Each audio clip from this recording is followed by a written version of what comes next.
सहस्रनामस्तोत्रम्। वेङ्कटेशो विरूपाक्षो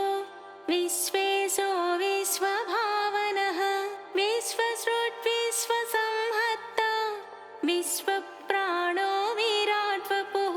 शेषाद्रिनिलयो शेष भक्तदुःखप्रणाशनः शेषस्तुत्यः शेषसायी विशेषज्ञो विभुस्वभूः विष्णुश्चिष्णुश्च वद्धिष्णु हृत्सहिष्णुः सहिष्णुकः भ्राजिष्णुश्च ग्रसिष्णुश्च वट्टिष्णुश्च भरिष्णुकः कालयन्ता कालगोप्ता कालान्तकोऽखिलः कालगम्यः कालकण्ठ वन्द्यः कालकलेश्वरः शम्भुस्वयं भूरम्भोजनाभिस्तम्भितवारिधिः अम्भोधिनन्दिनी जानिः शोणाम्भोजपदप्रभः कम्बुग्रीव शम्बरारीरूप शम्बरजेक्षणः बिम्बाधरो बिम्बरूपी प्रतिबिम्बक्रियातिगः गुणवान् गुणगम्यश्च गुणातीतो गुणप्रियः दुर्गुणध्वंसकृत्सर्व सुगुणो गुणभासकः परेश परमात्मा च परं ज्योतिः परागतिः परं पदं वियद्वासाः पारम्पर्यशुभप्रदः ब्रह्माण्डगर्भो ब्रह्मण्यो ब्रह्मसृट्ब्रह्मबोधितः ब्रह्मस्तुत्यो ब्रह्मवादी ब्रह्मचर्यापरायणः सत्यव्रतार्थसन्तुष्टः सत्यरूपी झुषाङ्गवान् सोमकप्राणहारी च नीताम्नायोऽब्धिसञ्चरः देवासुरवरस्तुत्यः पतन्मन्दरधारकः धन्वन्तरिः कच्छपाङ्गः पयोनिधि विमन्थकः अमरामृतसन्धाता धृतसम्मोहिनी वपुः हरमोहकमायावी रक्षःसन्दोहभञ्जनः हिरण्याक्षविदारी च यज्ञो यज्ञविभावनः यज्ञीयोर्विसमुद्धत्ता लीलाक्रोडप्रतापवान् दण्डकासुरविध्वंसी वक्रदंष्ट्रक्षमाधरः गन्धर्वशापहरणः पुण्यगन्धो विचक्षणः करालवक्त्रः सोमार्क नेत्रषट्गुणवैभवः श्वेतघोणी घोडितभ्रूर्घुर्घुरध्वनिविभ्रमः द्राघेयान्नीलकेशी च जाग्रदम्बुजलोचनः घृणावान् घृणिसम्मोहो महाकालाग्निदीधितिः ज्वालाकराळवदनो महोल्काकुलवीक्षणः सटानिर्भिन्नमेघौघोदंष्ट्रारुत्व्याप्तदिक्तटः उच्छ्वासाकृष्णभूतेषु निःश्वासत्यक्तविश्वसृट् अन्तर्भ्रमज्जगद्गर्भोऽनन्तो ब्रह्मकपालहृत् उग्रो वीरो महाविष्णु ज्वलन सर्वतोमुखः नृसिंहो भीषणो भद्रो मृत्युः सनातनः सभास्तम्भोद्भवो भीम क्षीरोमाली महेश्वरः द्वादशादित्यचूडालः कल्पधूमसटाच्छविः हिरण्यकोरस्थलभिन्नकः सिंहमुखो नगः प्रह्लादवरदो धीमान् भक्तसङ्घप्रतिष्ठितः ब्रह्मरुद्रादिसंसेव्यः सिद्धसाध्यप्रपूजितः लक्ष्मीनृसिंहो देवेशो ज्वालाजिह्वान्त्रमालिकः खड्गे खेटे महेश्वासी कपाली मुसलिहली पाशी शूली महाबाहो ज्वरघ्नो रोगलुण्ठकः मौञ्जीयुक्छात्रको दण्डी कृष्णाजिनधरो वटुः अधीतवेदो वेदान्तोद्धारको ब्रह्मनैष्ठिकः अहीनशयनप्रीतः आदितेयो नघो हरिः संवित्प्रियः सामवेद्यो बलिवेश्मप्रतिष्ठितः बलिक्षालितपादाब्जो विन्ध्यावली विमानितः त्रिपादभूमिस्वीकर्ता विश्वरूपप्रदर्शकः धृतत्रिविक्रमस्वाङ्घ्रे नखभिन्नाण्डखर्परः पश्चात्वाहिनीधारा पवित्रेतजगत्त्रयः विधिसम्मानितः पुण्यो दैत्ययोद्धा जयोचितः सुरराज्यप्रदः शुक्र मदहृत्सुगतीश्वरः जामदग्न्यकुठारे च कार्तवीर्यविदारणः रेणुकाया शिरोहारी दुष्टक्षत्रियमर्दनः वच्चस्वी दानशीलश्च धनुष्मान् ब्रह्मवित्तमः अत्युदग्रः समग्रश्च न्यक्रोधो दुष्टनिग्रहः रविवंशः समुद्भूतो राघवो भरताग्रजः कौसल्यातनयो रामो विश्वामित्रप्रियङ्करः ताटकारिः सुबाहुघ्नो बलातिबलमन्त्रवान् आहल्याशापविच्छेदी प्रविष्टजनकालयः स्वयंवरसभा संस्थ ईशचापप्रभञ्जनः जानकी परिणीता च जनकाधीशसंस्तुतः जमदग्नितनुजात योद्धा योध्याधिपाग्रणीः पितृवाक्यप्रतिपाल त्यक्तराजसलक्ष्मणः ससीतश्चित्रकूटस्थो भरताहितराजकः काकदर्पप्रहर्ता च दण्डकारण्यवासकः पञ्चवट्यां विहारी च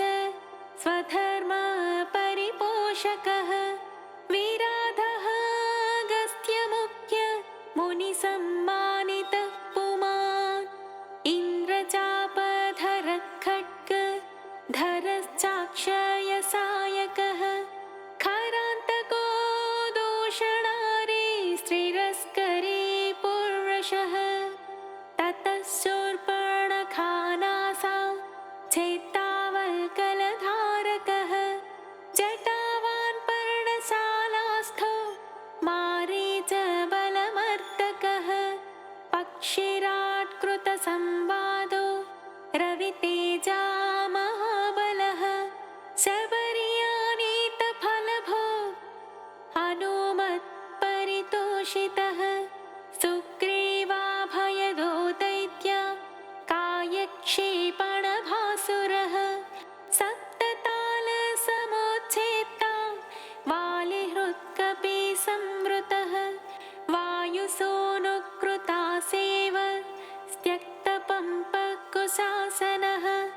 उदन्वत्तिरगशूरो विभीषणवरप्रदः सेतुकृद्दैत्यः प्राप्त लङ्कोलङ्कारवान् स्वयम् अतिकाय शिरश्चेत्था कुम्भकर्णविभेदनः दशकण्ठशिरोध्वंसी जाम्बवत्प्रमुखावृतः जानकी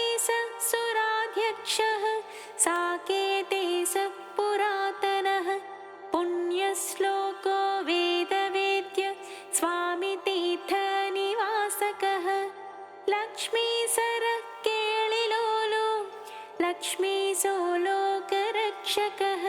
देवकी गर्भसम्भूतो यशोदेक्षणलालितः वासुदेव कृतस्तोत्रो नन्दगोपमनोहरः चतुर्भुज कोमलाङ्गो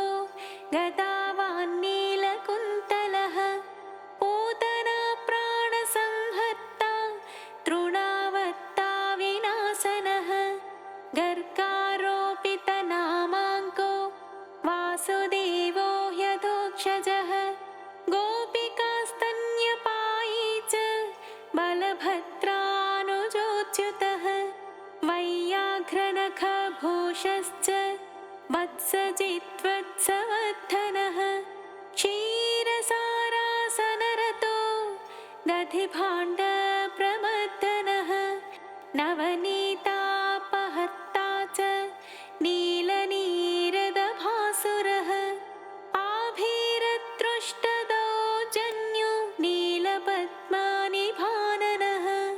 मातृदर्शितविश्वास्य उलूखलनिबन्धनः नलकोबरशापान्तो गोधूलिचुरिताङ्गकः गोसंघरक्षकश्रीशो बृन्दारण्यनिवासकः वत्सान्तकोबकद्वेषी दैत्याम्बुदमहानिलः महाजगरचण्डाग्निः शकटप्राणकण्टकः इन्द्रसेव्यः पुण्यगात्रः खरजिच्चण्डदीधितिः तालपक्वफलासी च कालीयफणिदर्पः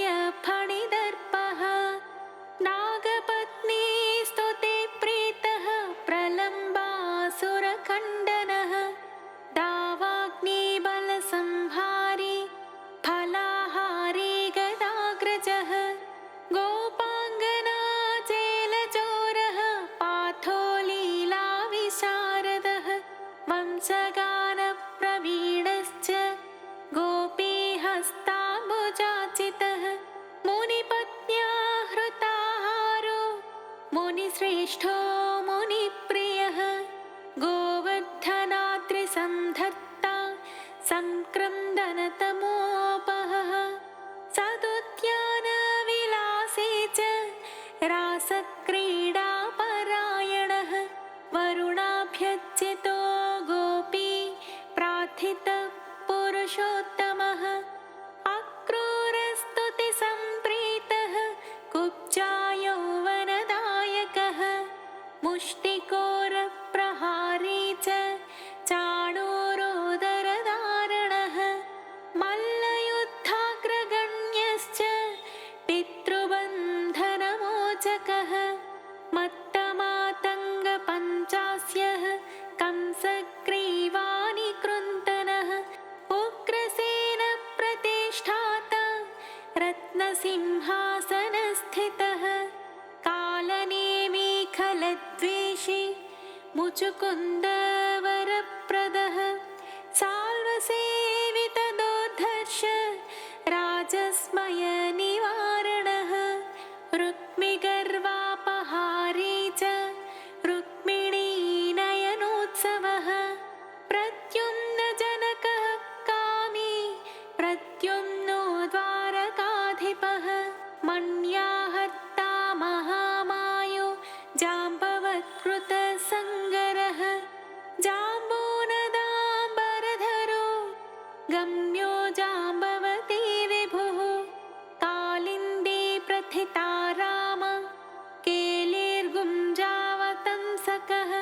मन्दारसुमनोभास्वान् सचेशाभीष्टदायकः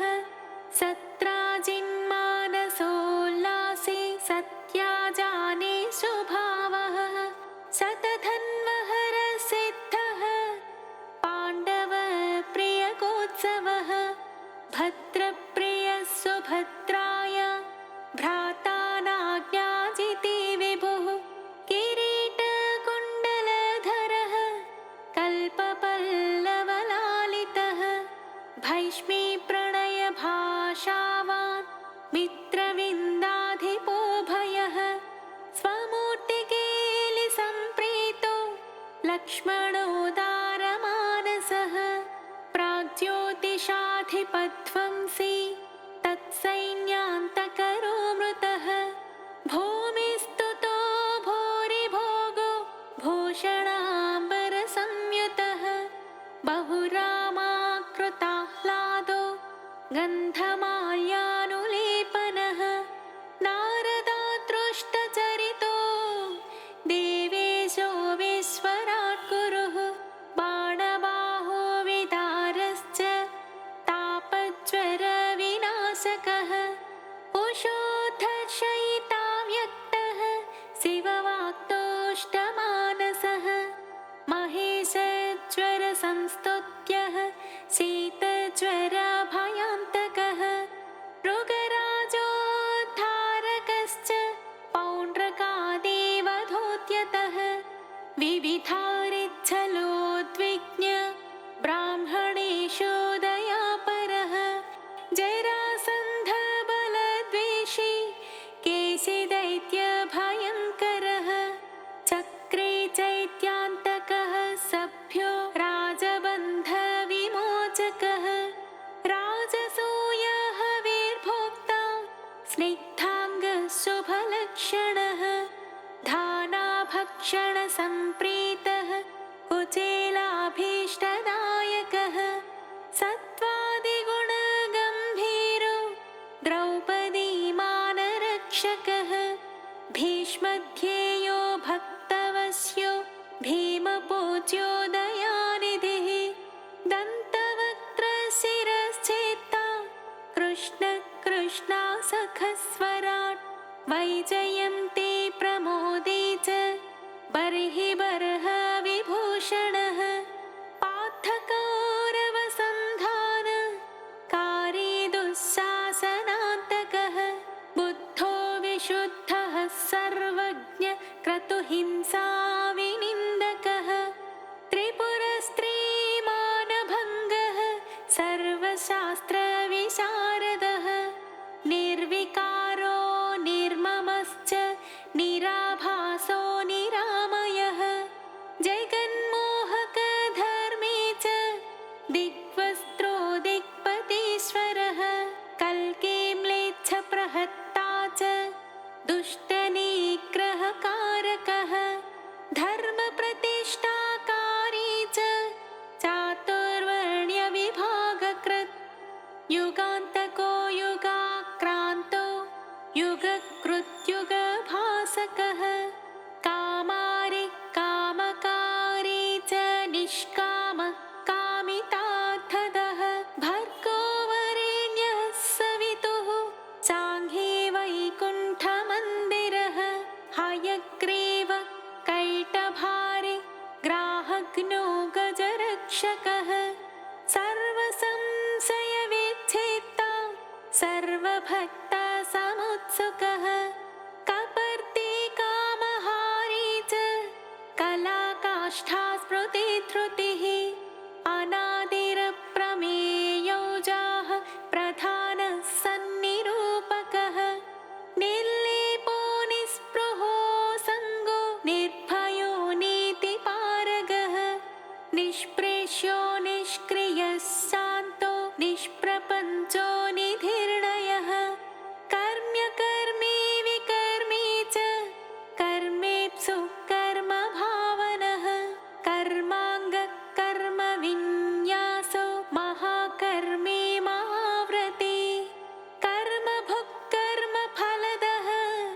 कर्मेशः कर्मनिग्रहः नरो नारायणो दान्तः कपिलः कामदः शुचिः तप्ता जप्ता क्षमालावान् गन्तानेतालयो गतिः शिष्टो द्रष्टा रिपुद्वेष्टा रोष्टावेष्टा महानटः रोद्धा बोद्धा महायोद्धा श्रद्धावान् सत्यधिशुभः मन्त्री मन्त्रो मन्त्रगम्यो मन्त्रकृत्परमन्त्रहृत् मन्त्रभृन्मन्त्रफलदो मन्त्रेश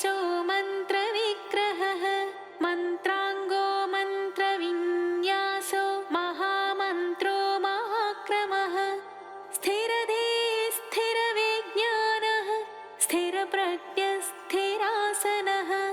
स्थिरयोगस्थिराधारः स्थिरमार्गस्थिरागमः निःश्रेयसो निरीहोऽग्नि निरवत्यो निरञ्जनः निर्वैरो निरहङ्कारो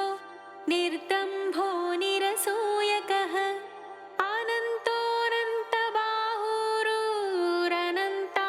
अनन्तोऽनन्तबाहुरुरनन्ताङ्घ्रिरनन्तदृक् अनन्तवक्त्रोऽनन्ताङ्गो नन्तरूपो ह्यनन्तकृत्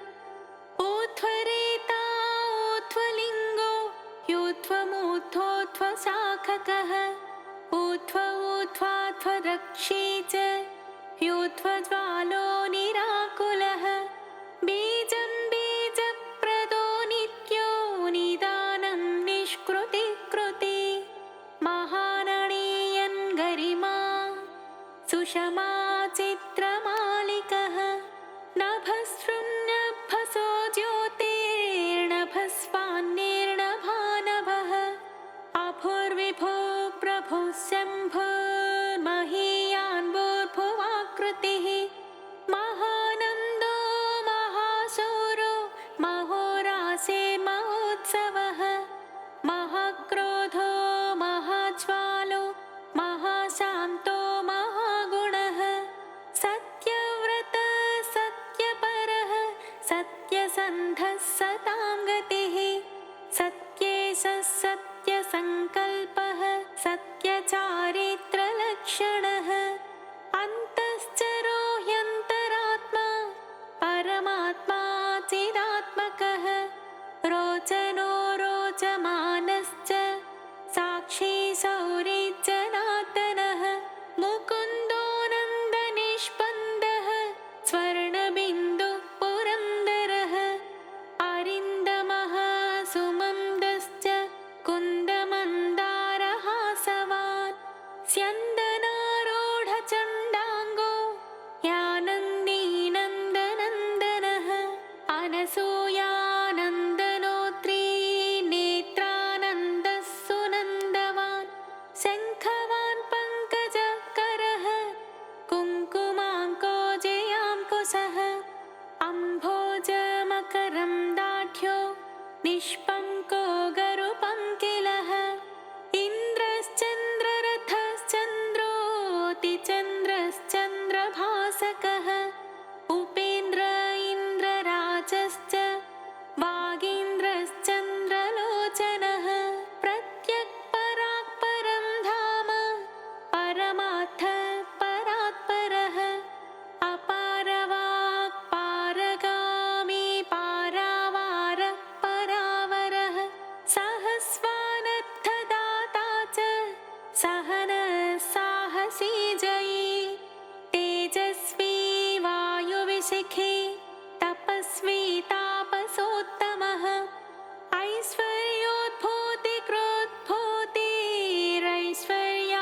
ऐश्वर्योद्भूतिकृद्भूतिरैश्वर्याङ्गकलापवान् अम्भोदिशायी भगवान् सर्वज्ञः सामपारगः महायोगी महाधीरो महाभोगी महाप्रभुः महावीर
क्षेत्रज्ञात्मवेत् क्षेत्रे क्षेत्रहरक्षेत्र प्रियक्षेमकरो मरुत् भक्तिप्रदो मुक्तिदायी शक्तिदो युक्तिदायकः शक्तियुङ्मुक्तिकस्रग्वी सूक्तिराम्नाय सूक्तिगः धनञ्जयो धनाध्यक्षो धनिको धनदाधिपः महाधनो महामानी दुर्योधनविमानितः रत्नाकरो रत्नरोचि रत्नगर्भाश्रयशुचिः रत्नसानो निधिर्मौळि रत्नभारत्नकङ्कणः अन्तर्लक्ष्योत्तरभ्यासी चान्तध्येयोजितासनः अन्तरङ्गोदयावांश्च यन्तर्मायो महार्णवः सरसः सिद्धरसिकः सिद्धिः साध्यः सदा गतिः आयुप्रदो महायुष्मानच्चिष्मानोषधीपतिः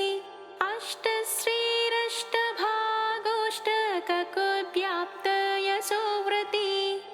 अष्टापदः सुवर्णाभो यष्टमूर्तिस्त्रिमूर्तिमान् अस्वप्नस्वप्नगस्वप्नः सुस्वप्नफलदायकः दुःस्वप्नध्वंसको ध्वस्तदुर्निमित्तशिवङ्करः सुवर्णवर्णसम्भाव्यो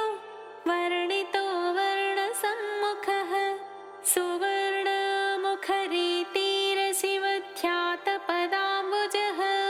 दाक्षायणीव च स्तुष्टो दुर्वासो दृष्टिगोचरः अम्बरीषव्रतप्रीतो महाकृत्ते विभञ्जनः महाभिचारकध्वंसी कालसर्पभयान्तकः सुदर्शनः कालमेघश्यामः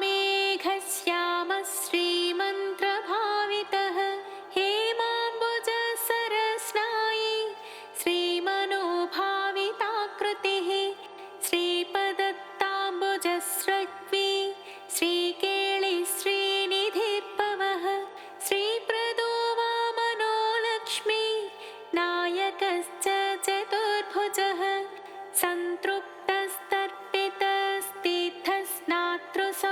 सन्तृप्तस्तर्पितस्तीर्थस्नातृसौख्यप्रदर्शकः अगस्त्यस्तुतिसंहृष्टो दर्शिताव्यक्तभावनः कपिलाचिः कपिलवान् सुस्नाताघविपाटनः वृषाकपिः कपिस्वामी मनोन्तस्थितविग्रहः वह्निप्रियोत्थसम्भाव्यो जनलोकविधायकः वह्निप्रभो वह्नितेज शुभाभीष्टप्रदोऽयमी वारुणक्षेत्रनिलयो वरुणो वारणाचितः वायुस्थानकृतावासो वायुगो वायुसंभृतः यमान्तकोऽभिजननो यमलोकनिवारणः यमिनामग्रगण्यश्च संयमी यमभावितः इन्द्रोद्यानसमीपस्थः इन्द्रदृग्विषयप्रभुः यक्षराट्सरसीवासो यक्षय्यानिधिकोशकृत् स्वामितीर्थकृतावासः स्वामिध्येयो ह्यधोक्षजः वराहाद्यष्टतीर्थाभिः सेविताङ्घ्रि सरोरुहः पाण्डुतीर्थाभिषिक्ताङ्गो युधिष्ठिरवरप्रदः भीमान्तःकरणारूढः श्वेतवाहनसख्यवान् नकुलाभयदो मात्रे सहदेवाभिवन्दितः कृष्णसपथसन्धाता कुन्तीस्तुतिरतोदमी नारदादिमुनिस्तुत्यो नित्यकर्मा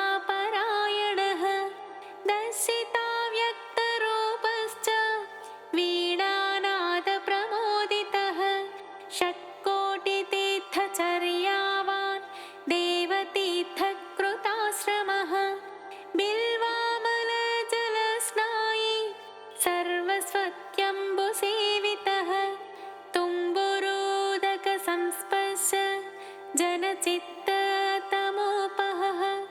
मत्स्यवामनकूर्मादि तीर्थराजः पुराणभृत्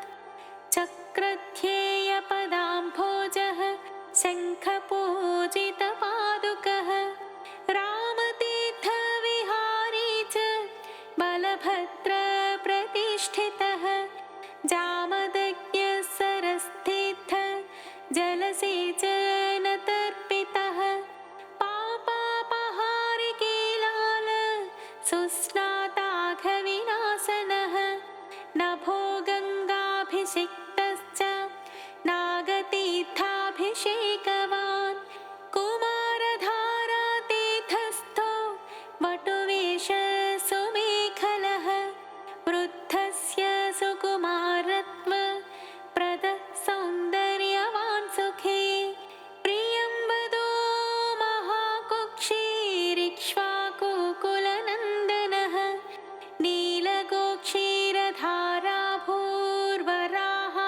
नीलगोक्षीरधाराभूर्वराहाचलनायकः भरद्वाजप्रतिष्ठावान् बृहस्पतिविभावितः अञ्जनाकृतपूजावान् आञ्जनेयाकराचितः अञ्जनाद्रिनिवासश्च मुञ्जकेशपुरन्दरः किन्नरद्वयसम्बन्धी बन्धमोक्षप्रदायकः वैखानसमखारम्भो वृषज्ञेयो वृषाचलः वृषकाय प्रभेत्ता च क्रीडनाचारसम्भ्रमः संवत्सलेयविन्यस्त राज्यो नारायणप्रियः दुर्मेधो भञ्जक प्राज्ञो ब्रह्मोत्सवमहोत्सुकः भद्रासुरशिरश्छेत्ता भद्रक्षेत्री सुभद्रवान् मृगयाक्षीणसन्नाह शङ्खराजन्यतुष्टितः स्थाणुस्थो वैनतेयाङ्ग भावितो ह्यशरीरवान् भोगीन्द्रभोगसंस्थानो ब्रह्मादिगणसेवितः सहस्रार्कच्छटाभास्व विमानान्तस्थितो गुणी विश्वक्सेनकृतस्तोत्रः सनन्दनवरीवृतः जाह्नव्यादीनदेसेव्यः सुरेशाद्यभिवन्दितः सुराङ्गनानृत्यपरो गन्धर्वोत्कायनप्रियः राकेन्दुसङ्काशनखः कोमलाङ्घ्रि सरोरुहः कच्छपप्रपदकुन्दगुल्फकः स्वच्छकूर्परः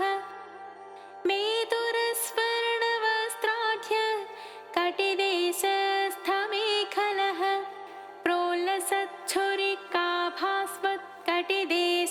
प्रोल्लसच्छुरिकाभास्वत्कटिदेशशुभङ्करः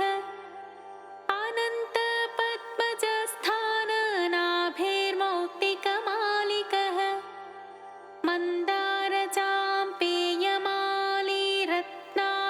मन्दारचाम्पेयमालीरत्नाभरणसम्भृतः लम्बयज्ञोपवीते च चन्द्रश्रीखण्डलेपवान् वरदो भयदश्चक्रे शङ्खे कौस्तुभदीप्तिमान् श्रीवत्साङ्कितवक्षस्को लक्ष्मीसंश्रितहृत्तटः नीलोत्पलनिभाकार शोणाम्भोजसमाननः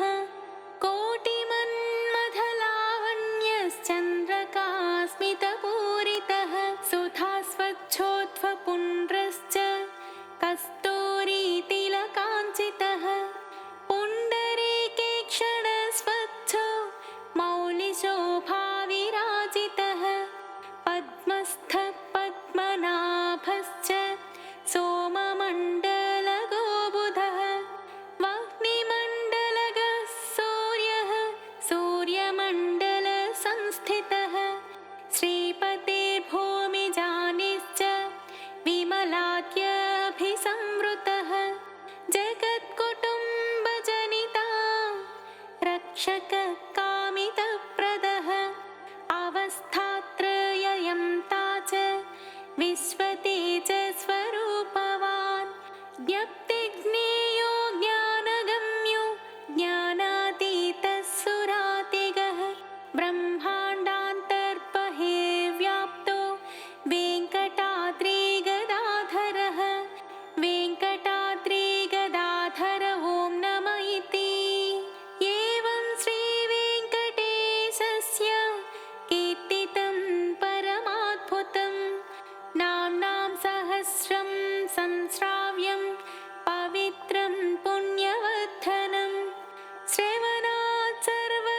शघ्नं रोगघ्नं मृत्युनाशनं दारिद्र्यभेदनं धर्म्यं सर्वैश्वर्यफलप्रदं कालाहि विषविच्छेदि ज्वरापस्मारभञ्जनं विद्याभिलाषी विद्यावान् धनार्थी धनवान् भवेत् अनन्तकल्पजीवी स्यादायुष्कामो महायशाः पुत्रार्थे सुगुणान् पुत्रान् लभेतायुष्मतस्ततः सङ्ग्रामे शत्रुविजयी सभायां प्रतिवादिजित् दिव्यैर्नामभिरेभिस्तु तुलसी पूजनात् सकृत् वैकुण्ठवासी भगवत्सदृशो विष्णु सन्निधौ कल्हारपूजनान्मासात् द्वितीयः इव यक्षराट् नीलोत्पलार्चनात् सर्व राजपूज्यः सदा भवेत् हृत्संस्थितैर्नामभिस्तु भूयाद्धृग्विषयो हरिः वाञ्छितार्थं तदा दत्त्वा वैकुण्ठं च प्रयच्छति त्रिसन्ध्यं यो जपेन्नित्यं सम्पूज्य विधिना विभुं त्रिवारं पञ्चवारं वा प्रत्यहं क्रमशो यमी मासादलक्ष्मीनाशः स्याद्विमासात् स्यान्नरेन्द्रत त्रिमासान् महदैश्वर्यं ततः सम्भाषणं भवेत् मासं पठन्न्यूनकर्म पूर्तिं च समवाप्नुयात् मार्गभ्रष्टश्च सन्मार्गं गतस्वस्वं स्वकीयकं चाञ्चल्यचित्तो चाञ्चल्यं मनस्त्वास्थ्यं च गच्छति आयुरारोग्यमैश्वर्यं ज्ञानं मोक्षं च विन्दति सर्वान् कामानवाप्नोति शाश्वतं च पदं तथा सत्यं सत्यं पुनः सत्यं सत्यं सत्यं न संशयः इति श्रीब्रह्माण्डपुराणे वसिष्ठनारदसंवादे